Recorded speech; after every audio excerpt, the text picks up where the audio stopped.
Welcome back. Next episode of the Breaking Zone podcast. The next episode, we are at a little bit of a milestone. Oh, Do you know how many episodes we have done as of today? I've got We are on episode 50. This is episode 50. This is episode 50. I didn't know that. Wow, isn't that kind of cool? Look at us go.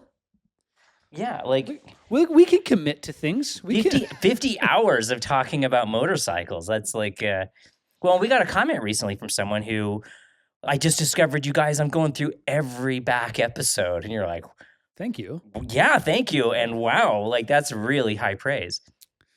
Get us your address. We'll send you a sticker. Yeah, as long as you're in the United States. Yeah. So we're shooting this Sunday. We just finished the Jerez Grand Prix race. Jerez. Good guess. Apparently Z's have a TH sound. We've been corrected so many times. Pizza? Yeah. We've been corrected so many times on how we pronounce things. We are doing our best, but we are Americans. And from Utah, frankly. It's from the American just West. Be happy we're using all our letters most of the time. So what'd you think of the weekend? Probably the same thing you thought of the weekend. Mm-hmm. The sprint was arguably one of the best or most fun motorcycle races I have seen in a very, very long time. It was, freaking a flag to flag with 3 laps to go. Yeah. Like, how fun was that? This was the first time. So obviously you should have seen the race by now by the time you're watching or listening to us. It was one of the few times where the sprint did what I think the sprint was always supposed to do, which is like, it's kind of the sideshow. It's a little crazy. It's kind of chaos. It's just for fun. And then there's still the serious Grand Prix on Sunday. And this was that. It was for fun. Like, it was kind of chaotic. It was all over the place. You had Zarco fighting up at the front for a while. You just had all this mix match going on. And then, rain for the flag to flag at the end. I feel like. And then how many times have you seen a race where someone crashes out and then wins? I actually don't think I've ever actually watched that. I don't know if has that ever happened before. It's definitely never happened in a sprint.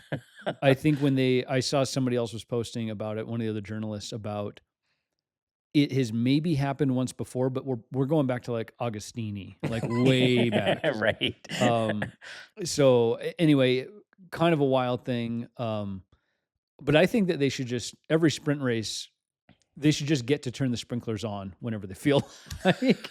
Oh my Just God. let it be a kind of a wild card event, because that's really what it is. I think what it did for me watching how much fun the sprint was is it cemented our theory that they really need to fix qualifying. Yes. That it puts too much pressure on Friday afternoon. Like, hell, make the sprint the qualifying. I don't know. At least let the sprint. I still like the idea of letting the best lap time from the sprint set the race grid. If that's all they did was just let the grid be set by your fastest lap time in the sprint, that would make the race more fun too. I think that would make it wouldn't be a traditional qualifying. A traditional qualifying. You could still do traditional qualifying for the sprint. Mm-hmm. Yeah, and you'd have to do something. Yeah, and then your performance in the sprint determines. Yep. And you don't have to have not your place, but your best lap time. I think that would be a ton of fun. Because they would all be going crazy in the first 3-4 while their tires are fresh to get the best possible lap time they could. Well, and if you crashed, like let's say you ran off track in the first lap, somebody bumped you off track or whatever, and you had a little tip over.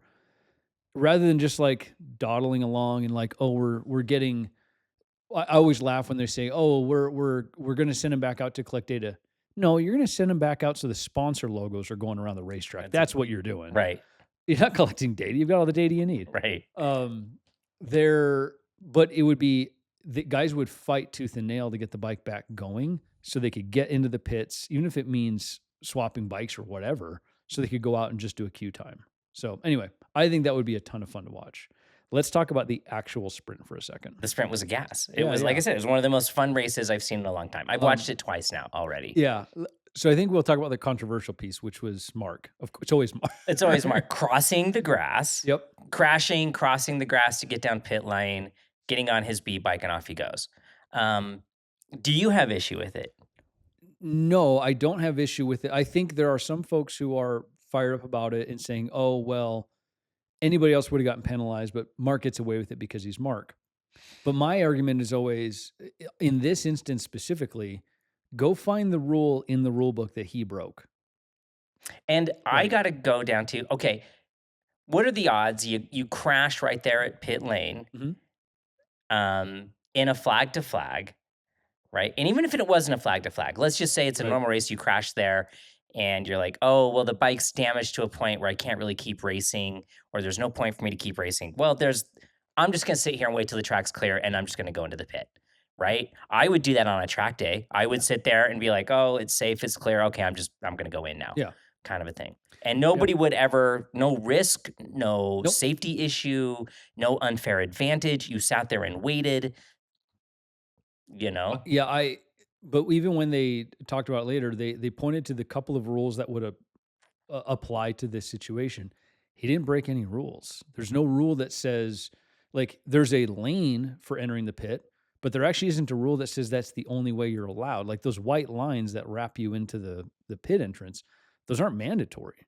That's just the lanes that they give you. You can't cut the inside because that would be gaining a track advantage because you'd Right. be cutting the track. Sure. But he didn't cut the track. He went all the way across it. Yeah, on the outside. Yeah. I One of my favorite bits though was when did you notice when Alex won the race, won the Grand Prix, and he's doing his parade lap, his like, checkered flag lap, and he's waving and blah blah blah. And he comes around that last corner and he instead of taking the pit entrance like he's supposed Oh, to, he went over the he grass? went over it and then Did he cut really? through the grass to get to the Oh, pit. I And I was didn't like, see that's that. so perfect to make That's fun of his brother. with yeah. it. Well, even, like, at the end of the sprint, Mark, like, he goes to get his little gold medal, and he rolls in the gravel and then gets back up and picks up the medal, Yeah. which was yeah, like, it just doesn't happen. People who sit there and say the MotoGP is so boring. I mean, I just made a crack that the main race was a little bit boring, but the weekend as a whole was fantastic. The qualifying sessions Yeah. were great fun because the weather was dodgy. It was a really fun weekend. Did you see the bit with Mark messing with Digia when I they were trying to set a hot lap? I don't think I did see this. Digia's following him. So the pit, the garages in the pit in Jerez, whatever, are on your left side. The factory Ducatis were further down than the VR46. He knows Digia's following him. So he rolls through the hot pit. Digia's following him. Digia peels off to go to his pit. Mark fakes like he is and then rolls right back and continues and gets back on track. He was Really? basically trying to drop off Digia so he could get a lap alone.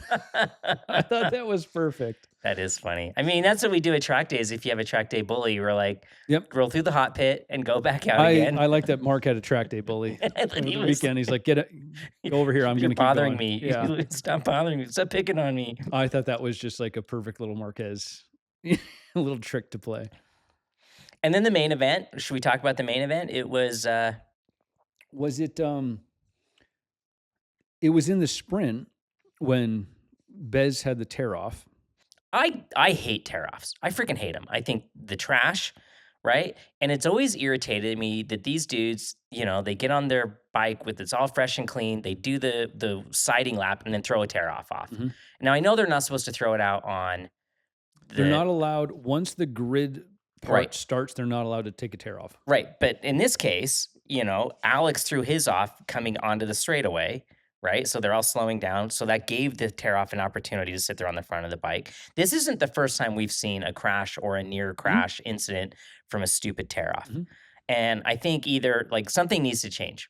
Like it's the trash. It's not like a water bottle from the Tour de France that someone's going to grab that water bottle and it's going to be a treasured Yep. souvenir. No, it's trash. They're literal trash. It's Yeah. right. They serve no purpose. Well, I would disagree with that. They do serve a purpose. No, they serve a purpose. But I guess my point is like them having to be pulled Yeah. off serves no purpose Yep. because like the Enduro, they have the spoolie ones that run like on a spool. So you could just like get the little, and then you don't have this piece of trash floating around and potentially, because what was it like several years ago, a tear off went underneath someone's front tire and they crashed as they were breaking into, I can't remember. This is like 10, 15 years ago. It can happen. I've known one rider who was a AMA rider, but I remember him telling me the story about crashing on a tear off. It was the same deal though. He was braking for a corner and he said he saw the tear off on the track and he knew he was going to hit it, but he's like, no one crashes on tear offs. It's no big deal. And sure enough, he hit it. It got stuck, tire locks, and down he goes. Yeah. So but even he sees like it's a total freak deal, but it does happen, obviously. Yeah, it's a little Mario Kart thing that we're doing on track here. There's little shells all over the place. You got your bike all prepped, your helmet's all prepped, your thing's clear, everything's clean. You couldn't make it through the siding lap without having to pull a tear off. Like, I don't really know why. It's almost like tradition. So Yeah. they'll go out with, I don't even know how many they actually stack on those things. Probably 4 or 5, 6, maybe. You something think like that many? They stack quite a few. 'Cause I always figured maybe 3 or 4 tops, right? Depending on, it's probably less now that they're not on 2 strokes. But back on the 2 strokes, you're ripping them off all the time Yeah, because 'cause all the of oil oil, is yeah. coming off. Now it's probably less of a concern, but it still does happen. Part of the reason I know why they do it from the warm up lap. So these engines, do you remember? We're gonna go. Here's our first tangent. Do you remember World Superbike when they came to Miller at the time, way back with Checa and all those guys? Yep. And you'd be sitting there and you'd watch the start grid, and as the bikes rolled up to the start grid, the factory Ducatis, because this was back in the Twins day when they were on the V Twin, were puffing smoke out of the exhaust. Yeah, because until they heat up, they kind of the tolerances are so loose on them. Yeah, until there's enough. Like now, when they're under load, under pressure, the rings, everything seals how it's supposed to. But until then, oil's absolutely blowing right by those things. I'm sure these GP bikes are similar, where they're designed for such high loads and high pressures inside that high cylinder, RPMs, high heat. that if you're on the out lap, on that warm up lap, when guys are maybe cruising a little bit here and there, there's oil kind of spritzing out of that exhaust and smoke. We don't see it on TV as much, but I'm positive it's happening because what would change? It's Right. the same deal. And I do know that these things run at crazy high temps as well. That's like their operating temp is really high. So for sure, all these things have to be under a ton of load to seal. That's my guess why they basically just plan to like throw one off after that warm up lap, because they are getting little bits of oil on the visor. Yeah, because like I don't race, you race, but I can do an entire track day session, 20 minutes, and not have anything on my visor. Right. And most of the time that's the case. I think they like them for just when something comes up. I will say I've ran them in the past. I don't run them all the time, but in racing I've ran them in the past. It is kind of nice when you get, especially in the middle of summer and there's bugs out, Right. and you're just getting speckled, or you get a butterfly or something big, clink, and it's a brand new, perfectly clean visor. It's kind of like, I get why they use them. And if it's a buggy day, I'll put one on. Yeah. And it is nice to be like, boop, know. But so one of the things I thought was interesting, if you watch the little replay, that visor got the tear off got torn off along, like early in the right area. Yeah, yeah. It just kind of got hooked up on a wing. And I was like, well, here we go. Wings are causing issues again. And poor Bez, right? Like, he has the worst sprint luck of anybody. Yeah, he does. I don't think he's finished a sprint. Has he finished a sprint this year?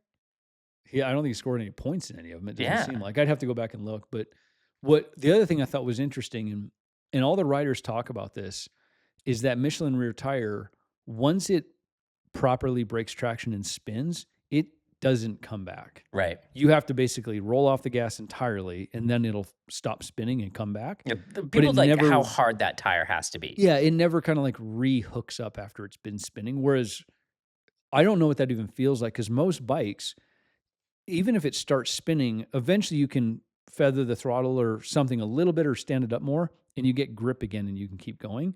That Michelin, once they break that thing loose, and that's what we saw, that tear-off was wedged.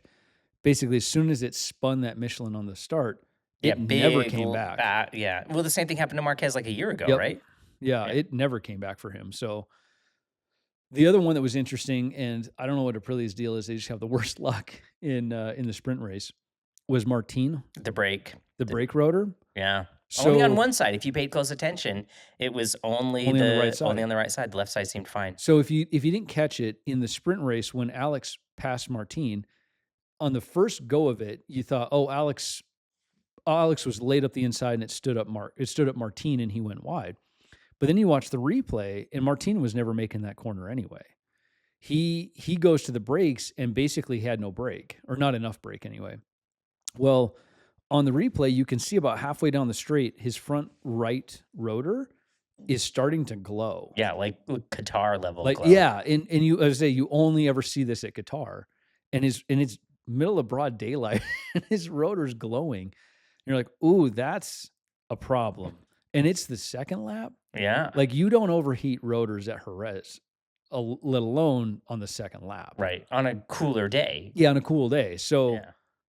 I don't think anyone's ever announced or talked about what happened, and they probably never will. But my guess is there was a mechanical failure within the pad, within the caliper, where. So if you've ever looked at these things, they're carbon rotors and pads. The pad, unlike your street bike, there is no backer plate, right? So when you have like that, the material, the actual aggregate for the pad itself, then there's this steel plate that sits inside the grooves in the pad or has a pin maybe in the caliper or whatever it is. Hold it in place. Yeah, to hold it in place. These don't have that at all. They're just these little. They look like little bricks of charcoal, basically, and they're the piece that rides inside the caliper. My guess is one of those failed somehow, Or a piece cracked off of it and got jammed in yes, between. It was or dragging broke off, and but fractured because they're delicate. They can Yeah. crack. Yeah. Yep. So yeah, if something happened, and if you ever notice whenever they're changing wheels, they'll take off they'll undo You the have to calipers. understand the calipers and rotors, pads and rotors are all paired to each other. They never separate them. Yeah. They're Yep. all together. So like when they change the front wheel, you got the whole rotor and calipers all hung out together with the quick release on the brake lines. Well, and what's really interesting is they run those rotors are something like they're like a 340 or even a 350 or something diameter rotor. Well, depending on the size, because they have like Yeah. the high mass and high mass cooling. And You actually cannot get the caliper off Right. of the wheel without ours, what pulling are ours? the. We're running 320s, aren't they? Aren't like I think they're 330s. 330s? It's almost impossible to get. Like it's a It's little a pain. Yeah, you have to sit there and be really careful and push the pads back in so you don't bend a rotor. We've seen a lot of rotors bent by people being in a Manhandling hurry them, and just like try to pull the calipers out of there and bend the rotors. But yeah, I think they won't say it because they won't badmouth Brembo, of course.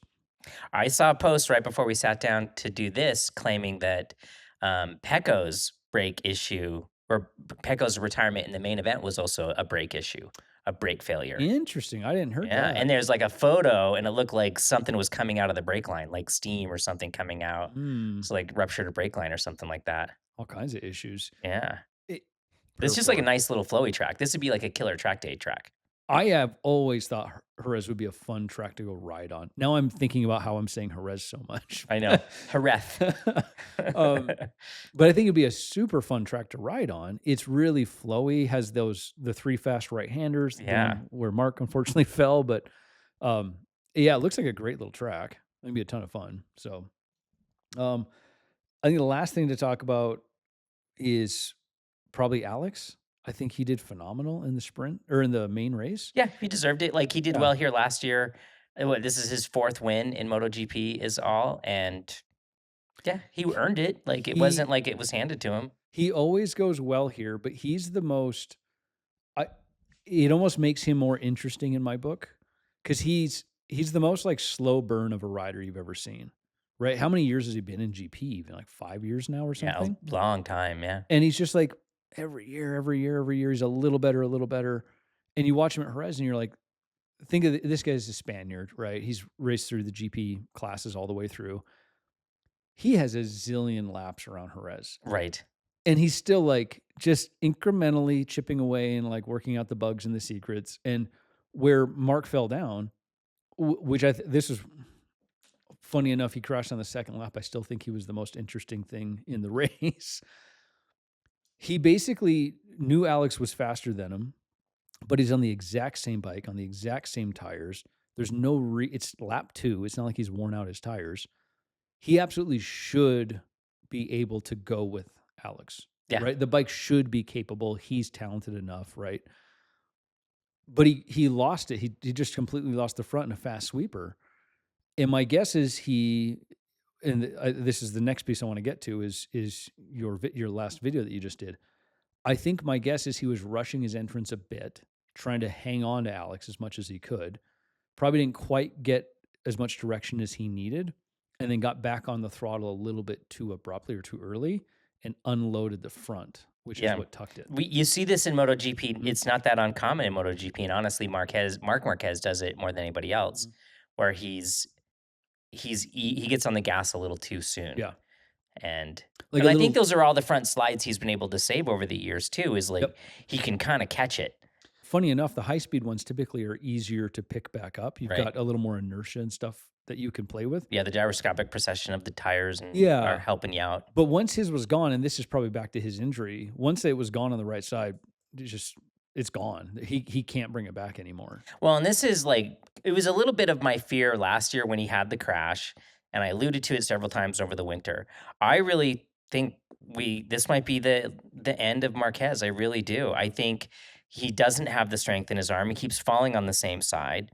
And at what point is he just going to be like, okay, like Good enough. Yeah. yeah, he looks happier than he has since I've ever followed Yeah. him. And like, is he finally satisfied? And like, isn't that a win? We posted a clip a little while ago talking about that and got a bunch of flack from people being like, "Oh, he won't retire, and you guys are just doing clickbait and blah blah blah." Man, I don't know. Yeah. Like it's looking more and more like we were right on this one. Yeah, like he's kind of killing himself. It's almost the Honda situation, only it's not the Honda's fault. It's he's just old and has injuries Beat and up, yeah. old. I use that really loosely, like what I would kill to be his age again. Right. But Yeah. but I wouldn't kill to have the injuries he's going to be carrying around for the rest of his life. No. So like, I found myself at Jerez when I saw him, take off and he's chasing Alex. Like, and I try not like I like all of these guys. I'm trying not to be a fan of anybody in particular, but I could feel myself kind of rooting for Mark to keep it going and have a good race because I just sort of emotionally want him to get over this. And I want to be wrong. I want him to yeah, go and prove me wrong and go be Mark that he can be. And then when he crashed, I was like, it just like kind of heartbroken watching the race. Like, yeah. And it's like you look at the field, you look at the kids coming up out of Moto 2, you look at you know, there's still some really, I think, untapped talent in MotoGP now with some of those. And with next year, with everything going to 800s, how much are you going to invest in, like an older talent mhm. who's going to have a harder time switching to the newer bikes? He will. Like, I'm sorry. Like, anybody's going to struggle with this big switch. We're switching tires and chassis and Yeah, I aero think the and tires is the main thing, really. yeah, Yeah. and so, like, there was an interview with, Massimo from Aprilia, Mhm. and he's like, "No, I think, because Iagora announced he's going to leave Aprilia and he's gonna go to Yamaha." Yeah. He's like, "Well, we're not gonna grab new talent. We have such a bike, we can grab some established talent." Mhm. And I was like, "Yeah, but who?" Like, it's Yeah.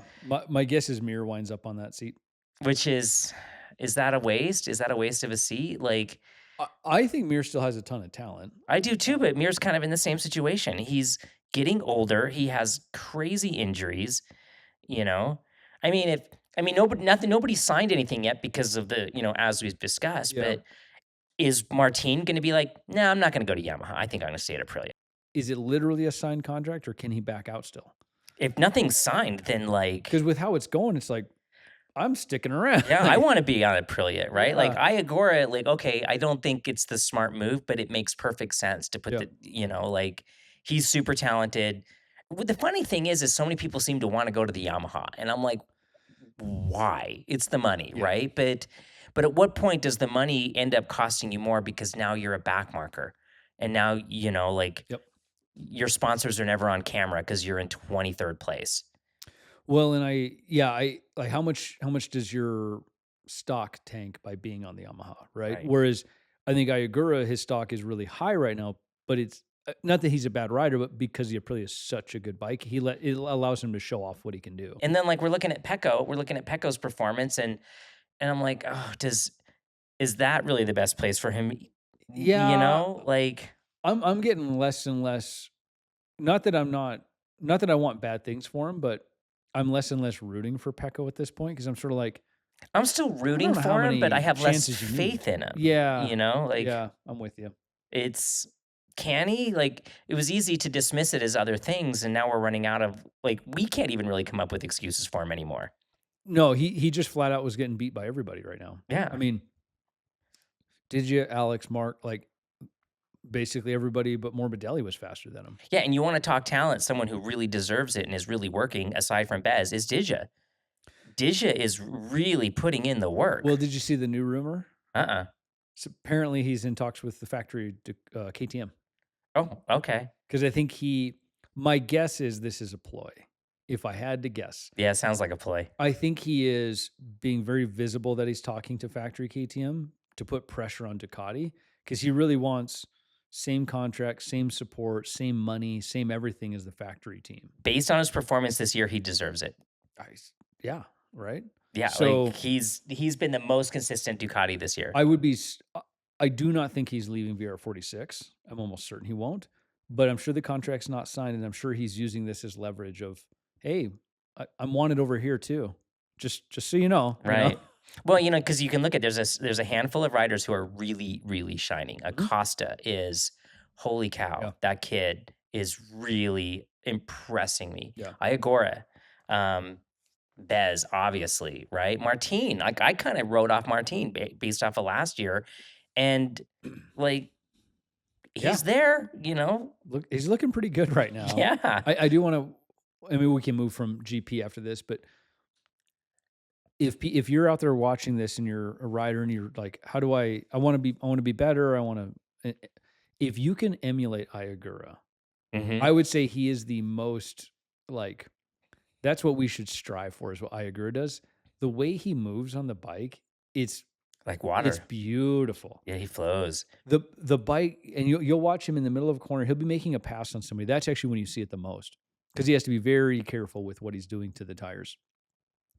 He'll go up on the inside on the brakes, and you have to be kind of somewhat centered on the bike when you're doing that because you're braking so hard. You got to hold yourself onto And the then bike. as he like dips his body down into the middle of the corner, you look at the bike. I swear to you, the bike does not move a single degree. It's incredible, right? It looks dead simple, Yeah. and he just drops And you the never weight see like the down. bike bobble or pop or whatever. Yeah. Like Martin is famous for making the bike kind of dance around underneath him. Iagora, the bike, does it have suspension? Because Oh it man, seems it like, looks so good. yeah, Yeah. I agree. Because there's always been riders along that you always look at and you're like, well, who do I want to ride with? And for a long time, it was Jorge Lorenzo, Yeah. right? He And was then it always was, my- and then it was Dovizioso, Yep. right? And now I'm looking at Iagora, going like, We should all ride like that guy. yeah. There was one of my favorites. I've mentioned this before, but there was a trackside spotter, and he was watching through a specific chicane area because there was a lot. I forget what track it was, but there was a lot of time to be made in a chicane. And he said the most impressive things. He wasn't even there to watch Lorenzo. He's with a different team. But he said the thing he noticed when he watched Lorenzo go through, he's like, unlike anybody else, it's a left to a right. Now, I can't even tell you when his body goes from left to right. It's just suddenly there because they're coming at him visually. And he says suddenly he's just on the correct side of the bike and it doesn't look like anything moved. He goes from one side all the way to the other and you can't even tell how he did it. That's how Iagura feels when I watch him. Yeah. So Like this. And I think that's a great point you bring up too, is, part of why I love MotoGP is like, what can I glean? What can I learn? And the beauty of MotoGP or motorcycle racing as a whole, as opposed to Formula One or whatever, is we can see yeah, very much. movements. And, the riders who do have this, I don't know, almost like dance-like quality with how they move on the motorcycle, where it's like this level of elegance. It's fun to watch the guys who are kind of ham-fisted and throwing the bike around. I think that's exciting to watch because it's something I don't feel I can Yeah. do. But I'm always more impressed with the glassy, smooth guys. Yep. And their speed just seems like it almost looks effortless. It looks easy somehow. It doesn't look fast. Yeah. It looks just elegant. Yep. It's poetry in motion, right? Yeah. So anyway, that kind of leads me on to the last video you just posted. So the one about where you're going through talking about grip and how do we affect grip. Right. That was a fascinating video. I think you did a really good job explaining Well, thank you. this idea of where does grip come from and so forth. So for anybody who hasn't watched it, you give them just like a kind of a recap of sort of what do you. Well, this is again, like these videos sometimes, like I'll be working on them and noodling on them for a while. But this was, you can go so deep on this subject into the physics of it because there's physics equations for everything, like Yeah. like how the tire deforms, the rate of deformation based on temperature Yeah. and tire pressure and load and all the like. But the more I dove into it, yeah, I just kept coming back to the original equation, right? I think it's the simplest to understand, and Mhm. it's friction equals mu times force or times The friction force. friction force. Yeah. Yep.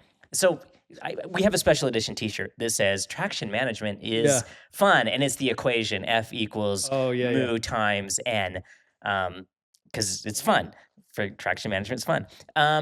But it's to be mindful and think about where grip comes from.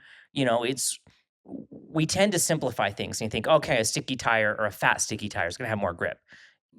Well, it does, but not more grip than a properly loaded, skinny, hard compound tire, Right, right. right? Like it's so dynamic and temperature affects all these things and tire pressure affects all these things. But to be mindful of, you know, grip just isn't there because you have a good tire. Right, yeah, yeah. That grip is a big factor of our inputs on the motorcycle. We've talked about it multiple times on the podcast as well. Um, how much the way that you load the tire affects the grip that you do get from the tire, right? If and that the basic formula kind of explains this, but if you have a piece of rubber that you're dragging across the table with no weight on it, you only have a bit of friction from the rubber itself, Yep, the basically. chemical, the Yeah. chemical. Whereas if you stack 100-pound weight on top of that, now you try to drag the rubber. Now I have chemical and mechanical. It's very Yeah. difficult actually, because just the weight alone makes it significantly more difficult. That's all we're doing. That's literally all we're doing when we modulate with trail braking, with trying to trade braking force with turning force into the tire. That's all we're doing is we're just trying to keep pushing that tire into the ground, front or rear. It's all the same idea.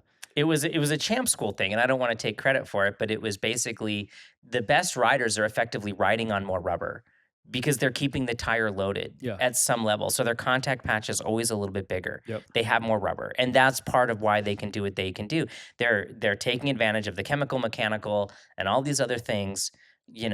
They just have like a base understanding of what's going on, and that helps inform decisions that you make along the way, so that you can always be cognizant of it, right? Like imagine like the first snowstorm or you've been driving on asphalt, now you're on a gravel road, suddenly you're acutely aware of your grip level, Yeah. right? And then you get kind of accustomed to it and you go like, okay, this is where it is, and off you go and you have a good Mhm. time or whatever. Contact patch is a great visual mental representation of what you're doing, of the load that you're creating, right? Right. And that's the part I think whenever we'll say contact patch, some people just get hung up on no, because Well, so it's Edmonton's law, right? That grip is independent from contact patch, Mhm. right? That the load has a bigger impact than contact patch. But because tires are physioelastic or whatever, it is dynamic, Yeah. right? It changes, and we can reduce that contact patch down to actually to virtually nothing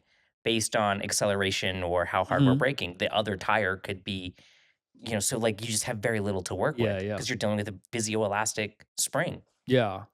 I think the point to make about the contact patch is we say, "Oh, well, if contact patch is the solution, then I'll just air down my tires." Right, we did get that comment. Yeah, Yeah. and it's like, "No, you're right. That won't give you more grip magically, right?" It's always a balance with pressure, because a really common thing at track days, especially racing, what pressure are you running? What pressure are you running? Everyone's always asking that. And there's always a variance. There's always a window of what pressure works, right? And now you're on a track, but also on the street. This is no different. It's just different. You just slide the scale. It's a little different.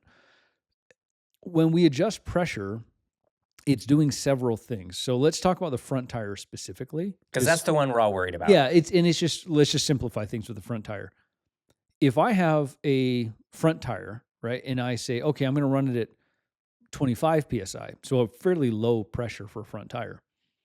That tire is going to be very squishy, and I am going to get, as soon as I put load into it, it's going to flatten out a lot and give me a lot of contact patch. Now, in terms of absolute grip, I may get more grip from that tire because I am pushing it and squishing it and getting a bit more grip out of it potentially. The problem is if my pressure's too low, what you can happen, so think about your tire. So imagine the bottom profile of the tire, right? The round profile. It's it's compound. It's round in this direction, but it's round front to back as well. Now think about something that's round in both directions. If I push it in and it dents in, what happens is all that material has to go somewhere. So what you can get, and this does happen, if you run too low of a pressure, when you load that tire, rather than just getting this big, long, flat, nice, pretty contact patch, the center, the very middle bit of the contact patch can actually be dented in. Right. It actually loses contact in the Yeah. center. So Yeah. it kind of almost like cups inward because all that material has to go somewhere. And so as you keep squishing it, you'll actually dent the inside. So now you've only got the outside ridge almost of the rubber that's actually touching the tire, the ground. So it's always a balance act of how much pressure do I run? Now the other thing that we're thinking about is if you run too low of a pressure, you also have a risk of overheating a tire, Right. right? Well, and not even mention just the handling aspect of, And then the handling, yeah. you know, a tire that's too low, or if we're abrupt with the input, we can kind of emulate the same thing if we're abrupt, right? Where we blow through our travel and then we deform the tire really rapidly, Mhm. right? The tire will fold. This is where the whole, if you break in a corner, the bike will stand up. No, it's if you break abruptly in the middle of the corner, the bike will stand up, because you're taking that tire and basically just completely deforming the contact patch and the shape of the sidewall and everything underneath it. The bike is like rolling over the top of it, right? And that's kind of the same situation, right? We're trying to balance all of these things. Yeah. So if you think about that front tire again, if let's say you're running that really low pressure, 25 or something kind of crazy, that tire's really wallowy and squishy. Every time you load into it, it collapses and kind of squashes down. You do get this nice big contact patch, which in theory should add a bit more friction for the grip, but you run the risk of overheating the tire. And also now you have this tire that is very wallowy. So as you try to it's if you're braking a straight line, you're trying to trail brake into a corner. If that tire collapses too easily, now you're kind of fighting the shape of the tire. You've lost the roundness of the profile. Whereas if you had a bit more pressure, you could load it just as hard, probably harder actually, and get just as much grip that you need in a straight line, but maintain some of the profile. So as you try to turn, it actually rolls across the profile more easily and you get a much easier to steer bike. Right. And we see this all the time. People come out to the track and think, "Oh, I need to run the lowest possible pressure so I get the most grip." There's a limit though, right? Everything has a threshold, Yeah. right? There's practical limits to all of these things. Yeah. I'll give you a quick example. So on a Dunlop front tire for a racing slick, I will run anywhere from like 38 to 41 On a front. Now, Dunlops are a On the little front. odd. Dunlops are a little odd. It's They a run, little different. Yeah. but So, but I'll run a really high. we're just going to talk Dunlop tires here. Yeah, for a second. So I'll run a really high pressure because I need to maintain the profile of the tire as well. And if I run too low, I notice that as I go to the brakes and try to turn, the tire collapses too You easily. almost feel it like you'll be steering or like trying to initiate a lean or whatever, and the tire deforms and keeps going straight, even though the rim itself is starting to Yes. deflect. Yeah, 100%. So, and this is a much more obvious phenomenon when you're looking at cars. Cars, it's really obvious. You get this. You can actually see the rim turn and the tire grips and the sidewall flexes a bunch. Slip angle, is that what they? I don't know Yeah, about something cars. like- Yeah. But yeah, so that's kind of what you're fighting is that tire's so soft that it kind of deforms, and so you try to give it an input, and the rim is mostly rigid. Let's assume it's rigid. It's trying to steer, but the rubber's just melding over basically.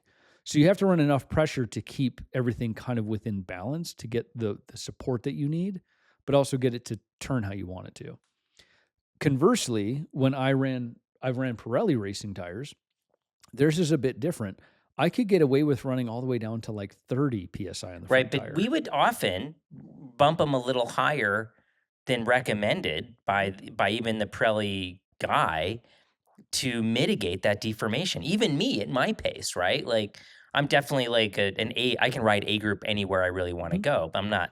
Yeah, but yeah. it's like I'm not one of the super fast guys, nor do I consider myself a super fast guy. But I was feeling the deformation in the front tire that I was willing to make whatever compromise to keep the tire more consistent in the handling front by running a little bit more pressure. Yeah, and I think that the one of the differences too, though, here is Pirelli has a very different design philosophy than Dunlop, right? The way they build their tires and what they're trying to achieve with the way they work. You can have a 10 psi sweep in pressures in a front tire, and it can both be functional Right. based on the conditions and based on the tire and the manufacturer and so forth. And this makes like your life really hard, right? Because you're like ask your buddy for Yeah. help on tire pressure or whatever setup, and there's so many it depends. Well, and I guess from like the application of this would be go look at what the manufacturer recommends, and they're going to give you a window. If you go, every one of them does this. Pirelli, Dunlop, Michelin, all of them do. They'll give you a recommended window for what pressure to run. Stay within that window, or at least start within that window.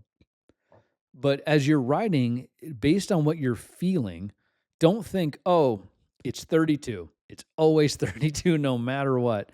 Like if you're feeling like, boy, I feel like this thing just doesn't feel like it wants to turn. It feels like it fights me when I try to break into a corner. Maybe go up a little bit in pressure. I've had plenty of riders at the track that they're fighting they're saying, I just can't seem to get this thing to turn. And sometimes the answer is more pressure in the front tire. Right. Not right. less. Yeah. You know? So we got a couple. You had a couple questions based on your description from the last podcast, which people loved about feel, right? Yeah, And yeah. how you like to approach loading the front tire into corners for feel. Yeah. And I thought, like, again, really great questions. I wonder if maybe we can go back into that Sure. a little bit on the feel from your perspective. You know, the question is, and I get this question all the time too, how do I develop feel? And it's a hard question because it's like saying, how do I develop a sense of humor? How do I develop taste? Right? Like We're still working on the sense of humor. yeah, and we're still working on taste. And it's, but and that's kind of the hard part with feel, right? There's things that the only way to really get there is through experience. And I believe, I'm really curious to see what you have to say, is that you have to approach things slowly. Like it's funny we were talking about suspension setting in the same thing. I was like, well, if you're going to make a suspension change, make a big change so you can feel it. But then we were talking about feel, and we're like, make a small change. Great. Yeah, really good point. I haven't thought about it that way. So if you're a writer and you want to go develop feel, we've actually there's other content about this that is worth watching. You should go back and kind of look at the old catalog. But as you're explaining this situation, it reminds me. So last weekend I was down in Utah, I was down in Moab. I'm always in Utah. It feels like I was down in Well, Moab. you live here, so you are here a lot. Moab for the U.S. Hard Enduro event. And that is a phenomenal event, by the way. If you ever get a chance to go see one of these, the skill level on these guys and girls is absolutely incredible. But why I think about it is if you're trying to develop feel, if you're serious about getting better at riding, if that's really why you're here, if you want to get better at riding and progress your skill, you would be hard pressed to find a better way to practice feel than getting in the dirt. Completely agree. Yeah. And I think even Ken Hill has a podcast about this. And I've gone back to this podcast several times about the value of practicing in a low grip environment. Yes. So the best way to go about this, again, assuming that this is your angle, if you are just trying to approach this as how do I have more feel on the bike and become a better rider with feel, you get yourself a little CRF 125, a little 125-ish trail dirt bike, like a TTR or a CRF is probably the best bet. You put more like flat track tires on it, not so much knobby dirt bike tires on it, but flat track tires are better. And you basically go find a fairly flat, smooth, kind of parking lot style gravel area or dirt area, and you just try to set up some cones and get around the cones. If you go watch all the Spanish kids, the MotoGP riders, they're doing this all the time. Right. This is a Tuesday to them. They're always out in the dirt, and they're, Mark Rossi, all these guys still do flat track for practice. There is just no better way to develop that feel at lower risk. Freddie Spencer, who I've been so lucky to spend some time with him, he has a story that when he was a kid, Um, he would take his little dirt bike and he would wait till it was raining and really Yeah. soggy and go out and try to like lock the front and catch it. Yep. Now imagine you're riding in the mud on like a little dirt Mhm. bike with crappy flat track tires, and you're purposely trying to lock the front tire and catch it. Right. And, Freddie Spencer is, I think, he'll probably be the very last rider ever to win basically MotoGP and Moto2 At the same time. at the same year, right? He would get off the podium and go race the next one. That will never happen And he again. was effectively the father of a lot of the modern trail braking understanding. And I like to think that a lot of this stems back to like when he was a kid and he had the time or the dedication to just go out there and like lock the front and catch it. And if you don't have money for a little dirt bike like a TTR, I think like a mountain bike is a Mhm. phenomenal, even any bicycle really, but a mountain bike can go try to ride it quickly in dirt and put the brakes where they belong and feel and feel that front Yeah. tire like feel that. Like you Well, learn so much so fast with low consequence. one of my favorite anecdotal stories. So, do you remember when Danny Pedrosa first got to MotoGP? Mhm. He was tiny. I mean, he is still tiny. He's not a big Yeah, but he guy. wasn't even like 100 pounds. He was like 5'1". He's a little human, and he struggled. If it was a dry race, he was great. If it was a wet race, basically dead last. I remember a race that was pouring rain. I want to say it was Le Mans or something. His first or second season. I think he got lapped in the race. No crashes, got lapped because it was pouring rain. He was abysmal in the rain. 2 years later, he was winning races in the rain. And so everyone goes, "What the heck happened?" Because we all just assumed that his weight was such a disadvantage in right, the he rain couldn't build load because he because he was so couldn't heat tiny. up the tires. He couldn't Yeah. build load into the tires with weight transfer. That he was just kind of doomed to always struggle in rain. And then all of a sudden he's winning races in the rain. And they go to him and they ask, "What did you do? What did you do?" He goes, "Well, I changed my training, but I'm not going to talk about it." And this went on for years. They would every once in a while there's a rain race and Danny does great and they ask and he won't talk about it. Well, he retires and he finally kind of opens up about it. He he was that the race when he got lapped in the rain, he was so embarrassed by it. He raced for Honda at the time, got a little Honda 125, put slicks on it, and then went out in the dirt. And he's like, all year long, all I did was ride a little 125 on slicks in the dirt. And fell down probably an unimaginable amount And of yeah, times. I'm sure. But if you think about it, if you're on like proper like slicks, no tread slicks, you are never going to build up much speed, not very quickly anyway. But the amount of times where you're going to have to use your body To to catch it? catch things or to get load onto the tire to try to push it into the ground because you don't have any help. That's where a lot of and that's what he directly attributed. He said that's where my wet riding skill came from. Yeah, and Was you're gonna build muscle memory really fast, so fast, because you're gonna get so tired of falling over. yeah, Your body's gonna pretty intuitively figure, like, whatever it takes to keep this thing upright, because yep, I don't wanna pick it up again, yep, you and know? that's so now somebody could develop those skills on a sport bike, on a track, or wherever they want to. The problem with doing that, if that's the way that you're gonna try to, like, push the envelope and, like, build the skill set, is just the risk is so high. Mhm, right. That's it's not like we're saying, "Oh, this can't be learned on a full-size bike or on a whatever." It's just the risk is just so much And higher. it's gonna take you longer. Yep. Like, it'll just take you longer to figure it out, especially if you can do it without an injury or without doing a lot of damage. Mhm. And that's the advantage of, Yeah. like, these slow little practice in a low grip environment, and Yep. not necessarily on your nice motorcycle. So my little nephew went this was, over the winter. He, like December maybe. He went over to Spain for 4 weeks to go train, which was a really cool experience. He was 12 at the time. But they're going over there and they're at the I'm blanking on the name. It's a track in Spain where all of the pros, you'll see video clips of the Marquez brother. Everybody's always there training. And they're usually on there on middleweights. So like 600, like R6s, or But it's like a go-kart track. it's like a slightly faster go-kart track. I Right. wouldn't say it's a full-on track, but it's a little bit, it seems a bit quicker than a go-kart track. But regardless, they're there ripping around on middleweights. And I'm thinking he races ovales. I'm thinking he's going to be ripping around ovales for 4 weeks. And how much fun does that sound? He spent basically the entire time on a little CRF 100, just sliding around and trying to use the rear brake. and going around cones in a parking lot. Really? That was almost entirely where the training was spent, was just trying to figure out these small, really low speed drills, falling a ton.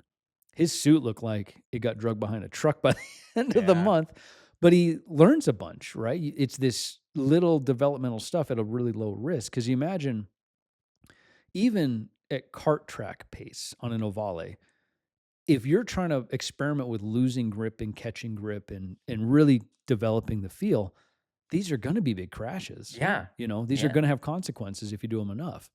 So Some of the criticisms we get on the main channel are based around, well, just go slower, go man, slower, right? yeah, And okay, fair point, right? Like we should not be riding like idiots on public roads. But high speed and low grip are effectively the exact same thing because we are at the limits of available traction. Yeah. Right? So it's okay. Well, don't go ride like an idiot on the public road. I'll be the first to tell you that is not the place. Yeah. We talk about this probably every podcast episode. Don't go timing yourself. Don't try to set high speed records on a public road. Do that on a track. If you know your record on a public road pass, that's that's probably wrong. Yeah, that is you now have a physical thing saying you should make some life changes.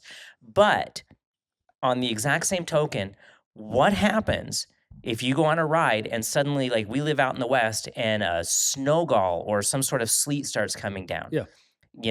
Now I'm also now at the threshold of available traction, but my speed might be 15 miles an hour. Yeah. Do I know the techniques that are going to help? All right, reducing lean angle. If I'm on wet grass in the mud, or if I'm on a paved road with sleet, reducing lean angle is going to keep me alive. Yep. Right? This isn't just something that we use to go faster on public roads. It's something we use to reduce risk when things start to matter. Right? I think that's a great point. As you're explaining this, what reminds me is our first track day. Basically, the morning of our first track day was raining. Yeah. Well, so the way the track days work, I go out and do the parade lap, we call it, which is basically we're trying to help the new riders know how to get on and off the track. Yeah, it's one lap, very, very slow. I'm just trying to show them around and how to get on and off the track safely. That's it. That's the whole point. But it's pouring rain and I'm on slicks and I'm going really slow. So the slicks are rock hard. Yeah, I had warmers on. It didn't matter by halfway through the first corner. They were cold. So all of a sudden I'm doing fairly exaggerated body position just because I'm trying to keep the bike as literally vertical as I can around these corners. Because if I go too slow, even these guys, brand new track riders are brand new track riders are like, I got tires with tread on them, buddy. You better get moving. Right. And I'm terrified on these slicks. Well, but yeah, it's all the same principles though. It's not like I have a different set of body positions when it's wet versus when I'm trying to go fast. Right. It's all the same stuff. Right. I'm just trying to minimize the And even in the dirt, right? So we talk about like in the dirt, sometimes you'll put the bike on the side of its tire, right? And you're trying to push the lugs into the ground. But also a lot of times in the dirt, where it's the exact same physics, I want the rear tire to break traction and spin around and come around. So I'm effectively artificially adding lean angle because I want to get to that grip threshold. Yep. Right? And so it's just understanding these, like a very core principle, lean equals risk, right? The more we lean, the more likely we are to get to spin the tire. Use that to whatever effect you need to do in the moment. Maybe you do want the rear tire to like break free on a dirt bike so you can make that 90-degree turn and come around, which is great fun. We've all done it. It's hilariously great time. But on a super bike or a sport bike in the rain, maybe that's the exact opposite thing you want to happen, right? And so like understand the rules of physics don't change from the racetrack to a public road to a gravel road to a wet grassy field. Physics are exactly the same. Yeah. So I don't know if that was actually answering the question that you asked. No, I think that was a better answer than I hoped for, if I'm being honest, because it's, a lot of people, I hate the whole breaker marker thing,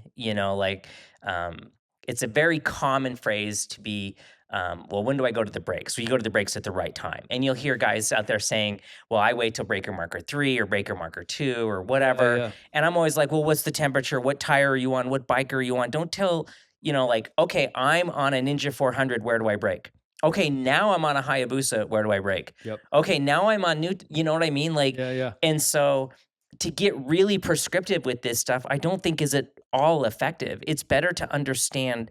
Yeah, yeah. So, but understanding them to the best of our ability and trying to make decisions based on the information that we have, that's how we improve, Mhm. not following rote sequences. We don't break at this point. We don't tip in at that point Right.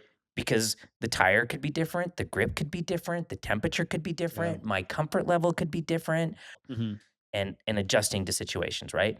We're watching the race, the big main race, and at the end of the race, they showed Alex Marquez's lap times across the whole thing, right? And it was like 138, 138, 138, 139, 138, 138, 137, 9, 138, 138, Yeah, 130. yeah. I'm like, and someone at the table next to me was like, wow, that guy is consistent. And I'm like, no, wow, that guy is adaptable, Yeah. right? Because he went from fresh tires and a full fuel load to knackered tires, hot Yep. brakes, and he was still able to turn the same freaking lap times. Yeah.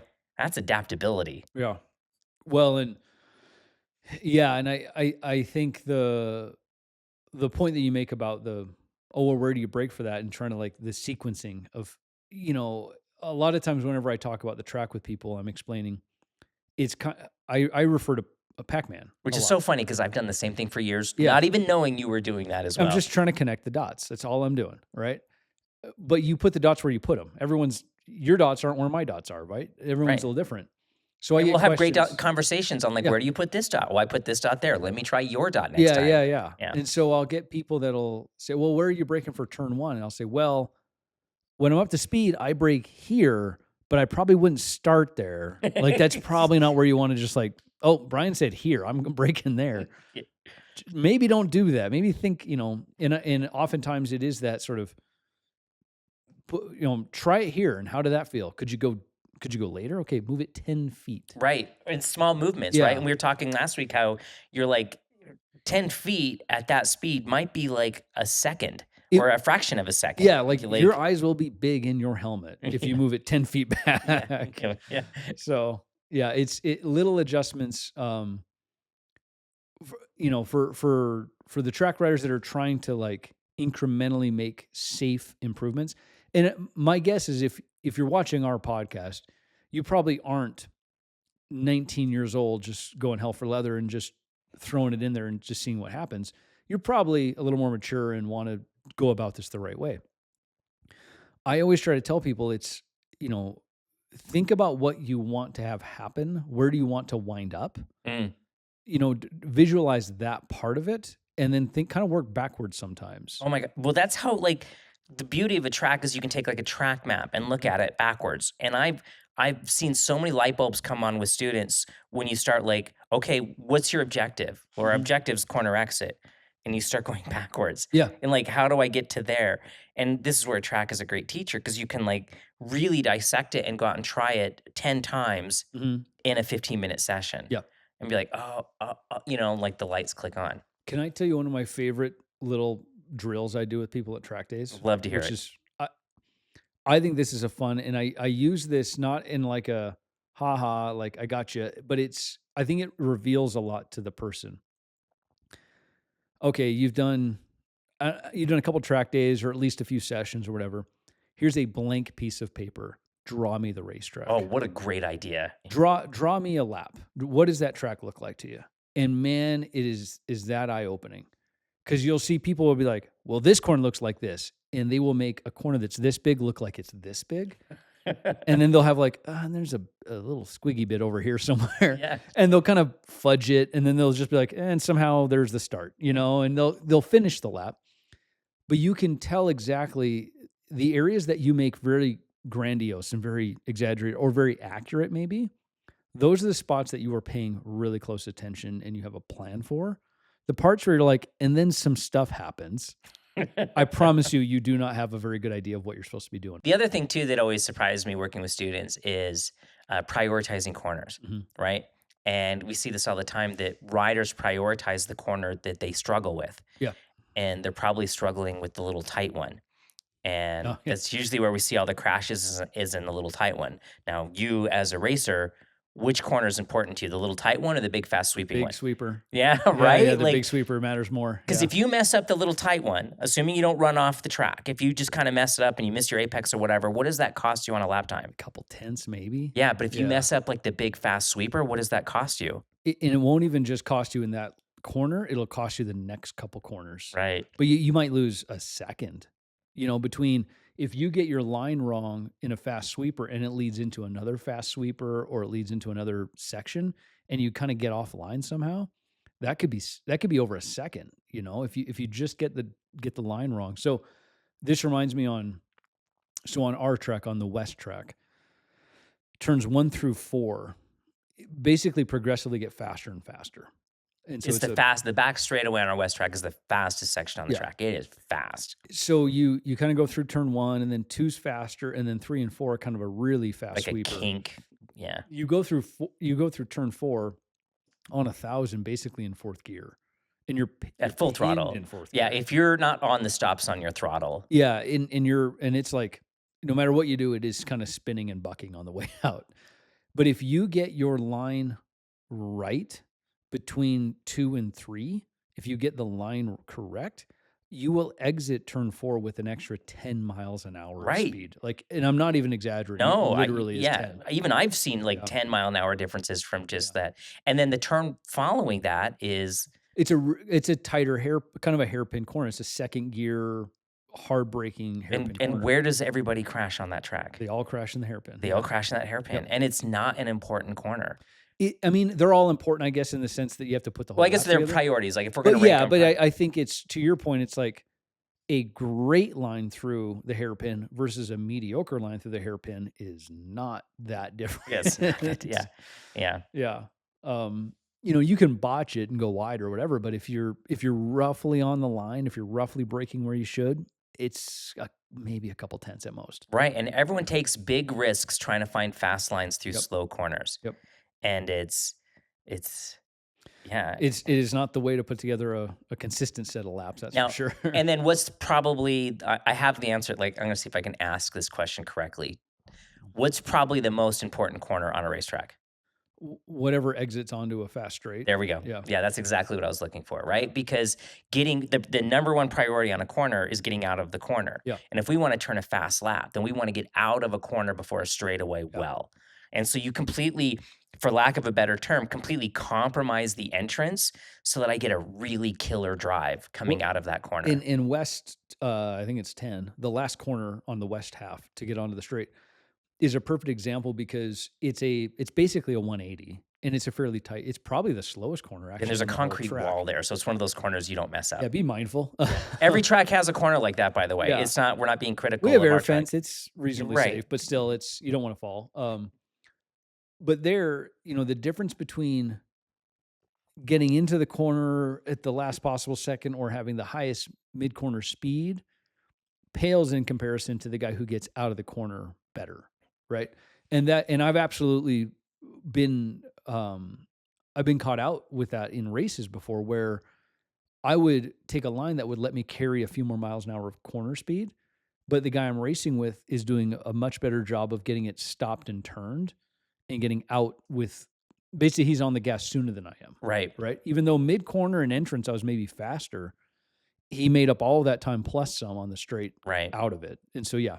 Yeah, when I was like before the Aprilia on like the 848 and the SV650 before that, there would be times where I would get the good drive coming out of West 10 past the Panigale or S1000R and wouldn't see him again until we were tipping into turn 1. Yeah. So I could stay in front of them they would take the whole straightaway to catch up for them to catch up for me just on my exit from a slow out of a slow corner onto a straightaway.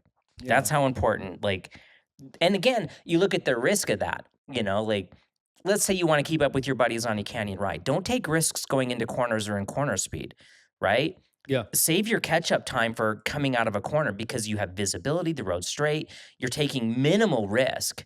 Much less. To kind of like catch up or stay up. You're going fast where it's the least risky. Yeah. As opposed to so many riders that I work with.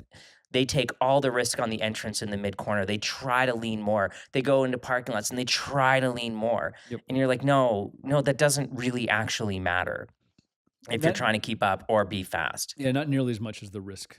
Yeah, Yeah. it's high consequence, low reward. And we, as you're explaining that, we talk a lot about track riding because it's such a good, it's the lab, right? Yeah, It's where we can experiment and we can test and we can try out a theory or a hypothesis and decide, does this work or not? mm, It's a good lab for all these things, but all of these things you could take the findings of the lab and put them directly into application in the real world on the street, and it's the same thing. The physics are the same, nothing changes. So your point about, hey, don't take, if you're trying to like ride with your buddies and they're going a little faster or they're going a certain pace, don't try to make up the time on the brakes. Don't try to make up the time in lean angle and corner speed.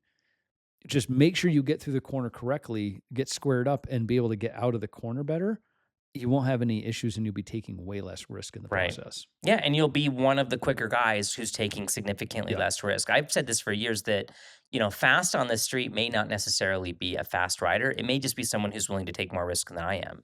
And when it comes to street riding, I am incredibly risk averse, Yeah. right? I go into corners, even like on these press events and stuff like that, right? Like I'll see them all kind of like in the mirrors. A couple of them will back up on me on as I go into a blind corner I've never seen before, but I don't even see them on the exit. Yep.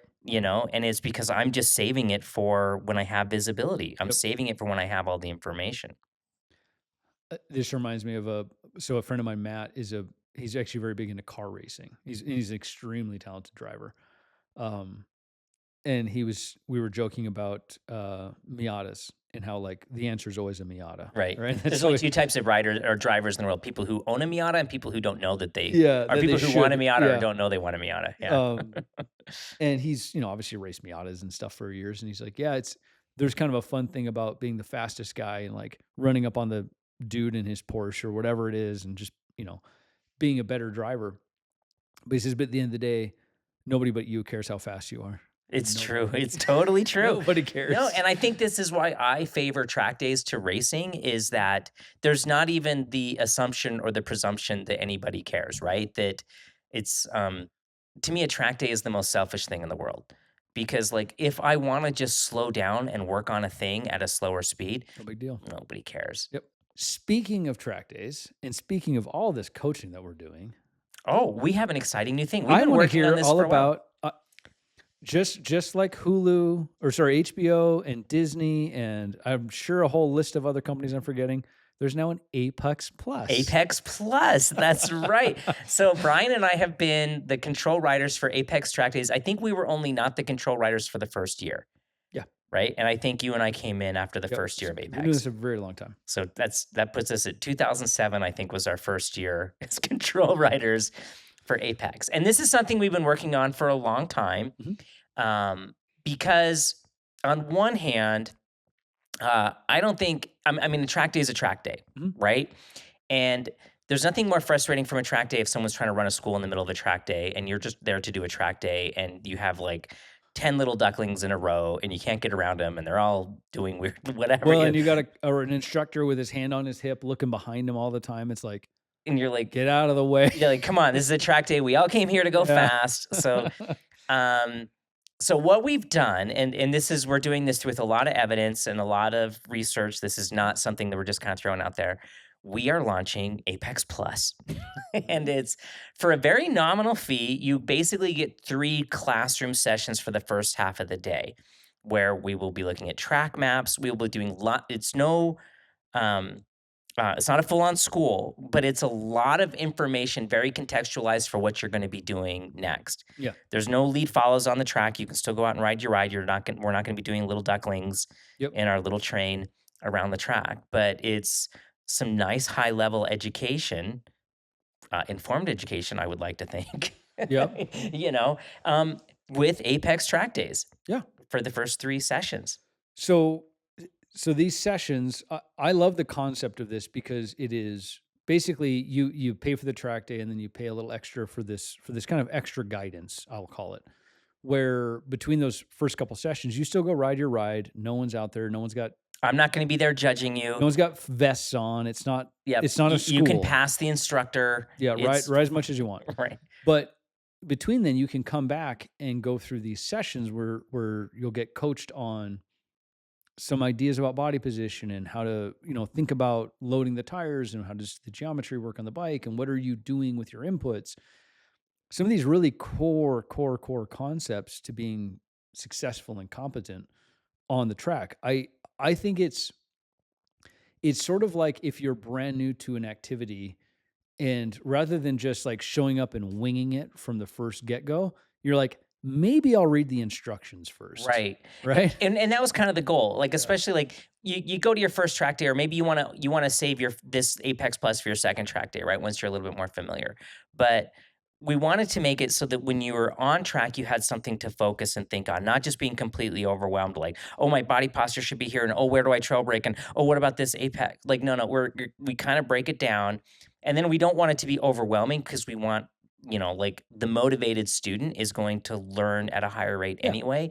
So, and we've also discovered with years and years and years of doing this that lead follows, I don't think are really all that effective unless you're in a dedicated school environment. Because if you're trying to do lead follows inside of a track day, you're dealing with a lot of other people who may be going fast or slow or whatever, and you're half of your time is you're trying to pass or be Right. passed by other people who are just trying to enjoy their track day. You end up with a student who is either trying to impress the instructor or trying to keep up with the instructor. Neither of those things are especially good. Right. You're not going to be riding for you if you're riding for an instructor Yeah. in the middle of a track day. Well, and I think one of the other issues that comes with lead follows is, and I've had this multiple times, and we still do this at track days. People will say, "Hey, can you guys just follow me for a few laps and just point out what I'm missing?" And again, we're not a school as control riders, but if somebody comes by and says, "Hey, will you go ride a few laps with me?" Sure, we'll go spin some laps with you, and try to point out what we think is wrong. The problem is as soon as I get behind somebody, all they can think about is he's right behind me. Yes. He's judging me. He's Mhm. watching me. And they don't ride there. And the amount of times we've come off track to discuss what I saw, they're like, "Oh my God, all I could do was think about you. I made so many mistakes." And it's like, yeah, so I don't even know if my feedback even Right. matters. Yeah. Well, and honestly, like, and this isn't to be like arrogant or whatever, but they're like, come ride a few laps with me. Mhm. How long does it take you to figure out where someone's struggling? If it takes me half a lap, I don't. Right. Usually 2 to 3 corners, I can see Yeah. like what thing is going to help them Yep. improve the quickest. So it doesn't take like multiple laps to be Well, because I'm not, yeah, typically from our perspective, we're not even trying to, I'm not anyway trying to diagnose your lap. right. Right. I'm not trying to be like, ooh, in Twilla you did this, but then over here you did like, no, I'm trying to be like, you're staring at your front tire, bro. Right. Like you gotta get your eyes You're up. crossed up. Yeah. You're abrupt with the controls. You have an apex. No apexes were harmed in your lap. Yeah. Kind of a thing. Like and so Yeah. like and usually I think us as control riders or like us as instructors, we're always looking at I could be nitpicky, right? Like we could sit down and be like, I saw this, Sure. this, and you would be completely overwhelmed. You'd be demoralized. You never want to get on a motorcycle again. That's not helpful to you. You know, what is helpful is usually I try to diagnose what's the one thing that's really going to make the biggest difference. And we have this thing that we talk about a lot, not usually on this podcast, but the order of the sport. Like what are the things you really should be good at before you get to the other thing? And ironically, the number one thing people want help with is body posture. Oh yeah. And ironically, in the order of the sport, It's it's pretty far down. almost the bottom. Pretty far down. Yeah, unless it's really egregiously bad.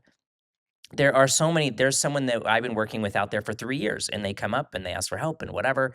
And in 3 years, that rider has never gone through the same corner twice the same way. Yeah. And it's like, we've talked about this. You need to be prioritizing your apexes. Yeah. Yeah. And you're like, oh, but what about how did I, how far did I brake? Did I brake to, and you're like, you weren't, Couldn't care less. yeah, like you haven't hit an apex yet. Yeah. And like that's your path of travel, being able to be precise and put the bike where it needs to be, that's way more important than if you look good in the photo. Yeah. It's funny you say that. Like for sure that is in the comments. That's the topic for the next episode for sure is what is that order exactly? Yeah.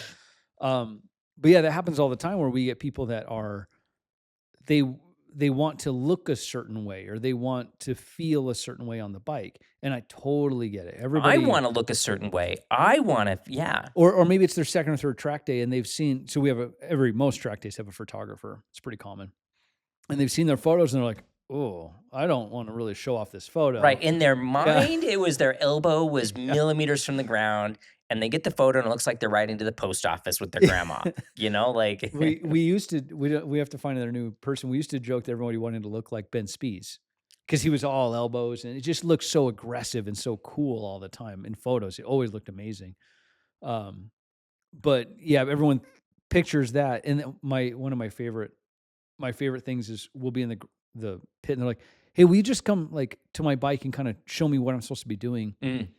And we will talk about them on their bike and they'll be sitting there and they'll have their body here. And I'm like, all right, well, like act like you're making a left-hand corner because it's on a kickstand typically.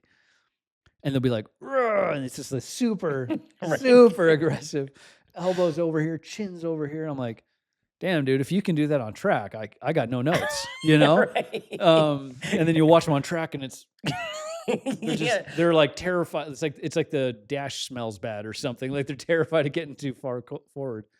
But yeah, that body position thing is so appealing to people. They want to look the right way in the photo. And it's like that will happen as a side effect of all the other things happening. Well, and it used to be like the objective was to put the knee on the ground. And now, based on like we know so much more about the physics of the motorcycle and the behavior of the tires and all this other stuff, that it's like for me, I'm not very big. My knee doesn't touch until I'm like A group pace. Right. And I'm kind of going for it. Like most of my C group, B group pace when I'm working with, like my knee is nowhere near the ground.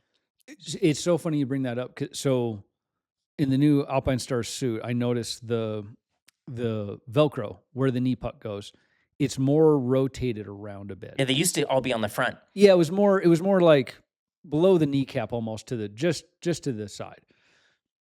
And that was the standard because you'd stick your knee out a lot. It's like an outrigger kind of deal. Yeah, totally like an outrigger. But now there's, and you can see it in the background behind Dave here. The Velcro is larger, but it goes down, but it also wraps around more around the kind of the calf, the outside of the calf. And I find now, this first track day we did, that I had to move my knee pucks further to the outside, wrapped around the calf. Because by the time I'm touching my knee, I'm actually quite leaned over, and it's more the outside of my leg, not the front of my knee. Right, and that's really what we should be chasing, right? Like, it used to be back in the era of Kenny Roberts, who was taking chunks of leather and duct tape and putting them on the knees of his suits, is that he was on bias ply tires and these noodly frames and damper rod forks, that it was a stability thing. It's a bit of a tripod. Yeah, it was totally what it was. And now with the way tires and chassis design and suspension design, you look at like Jorge Martin as a classic example. Yeah. They're pulling their knee up out of the way so they can keep leaning further because they need to get the bike turned, and now their elbow is the furthest thing out there. And it's just interesting and that honestly how it should be, because if your elbow's out there, your head's going to be out there, and like you should be trying to drag your elbow before your knee. In very broad ethereal terms, at the right? Racetrack. At the racetrack. But even posture, right? Like your elbow you should be thinking more about getting your elbow out and down more than your knee. Yeah, because it means your chest and head. It means your chest and head is out, as opposed to the people who hang their butt way out of the seat, and then there's their butt so far out of the seat, their back of their thigh is the only thing on the seat. Yeah. So they're about to fall off the motorcycle. So what do? They hold onto the handlebars really tight so they don't fall off the motorcycle. Yeah. And now what they're doing is they're artificially adding more lean to the motorcycle for absolutely no benefit whatsoever. That's the kind of posture we'll fix. But body position is kind of a fascinating topic because you're thinking about, unlike in cars where you don't much matter, frankly, you're just a small component of the whole operation. On a bike, you make a big difference. Yeah, you're 20% of the equation, typically. So, yeah, if we can actually adjust and get you to think about how you should move versus, what maybe naturally feels correct to you, at least initially, it can make a difference. But to your point, if your body position is gorgeous and you're 10 feet off the apex, I'm not impressed. I don't much care. Yeah. Right. I'm totally not impressed. Yeah. If you have, totally. And I've talked to him about coming on the podcast. He's pretty reluctant, but we have an individual here who's very, very fast. I'm not going to throw out his name out of respect. But I think he raced Daytona, but Mm, he's a paraplegic now, and he mm. comes out and he rides, and he has outriggers on the motorcycle that come down and catch him when he stops. Yep. But he has no body posture. None. He Can't. cannot. He Like can't. Yeah. he basically uses mountain bike toe clips on the foot pegs to hold his feet so his feet don't fall off the foot pegs as he's riding. He's completely and I can't keep up with that dude. He's quick. He's Yeah. super Yeah. quick, right? Like he has no body posture. He's not hanging anything off. He's Yeah. bolt upright everywhere he Yep. goes. You know? Yeah, that's actually a wonderful example of it is. I mean, body position is second or third order. It is not. Well, and there is an element of reducing lean reduces risk, right? So if we can affect our body to reduce lean angle, but usually I want to make sure you're doing other things first. So I'd rather see someone who's bolt upright on the motorcycle, who is hitting every single apex, who their line is really Great precise. They're inputs. putting Yeah, yeah. they're smooth, like the bike's not pitching and yawing all over the place. And they're like, okay, now it's time, Yep. you know? Yep. Now that you got these things figured out, now let's get to the posture. And it's a great excuse to throw out one of my very favorite words, proprioception. Ah. Proprioception, where your body is in space and time. And that's a fun thing about motorcycling to think about. You think your arm is here, and you look at the photographer and your arms, like proprioception, understanding where your body is in space and time and using your body to affect this highly dynamic machine at a high speed. It's really fun. It's one of my favorite things about riding is posture, Yeah. ironically, even though I recognize that Lower down. it's way lower Yeah. down. Yeah. Awesome. Well, I think that's it. This is a good conversation. I had fun. All right, cool. All right, guys. We will see you next week.